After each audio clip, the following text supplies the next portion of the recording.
ओइ रेखा, जा त पसलबाट दुध लिएर आइज र भाइलाई चकलेट पनि लिएर आइदे। आमा, मेरो भोलि परीक्षा छ र पढ्नु पर्ने छ। भाइलाई पठाउनु न, उ त गेम खेल्दै बसिरहेको छ। त बिहे गरेर जाने जात, पढेर के गर्छिस्? हाम्रो पैसा खर्च मात्र हुन्छ। थपक्क जा।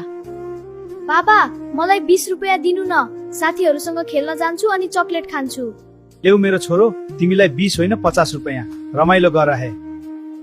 वाउ, धन्यवाद बाबा। बाबा, कापी किन्नको लागि 10 रुपैयाँ चाहिएको थियो। राम राम, किन चाहियो त्यत्रो 10 रुपैयाँ? थपक्क घरको काम गरेर बस, धेरै पढ्न नखोज।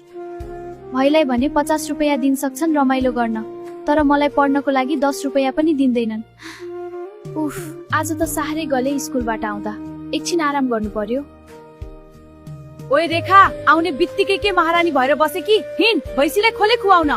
मम्मी, आज साह्रै गलेको छु। आज जाँदिन नि।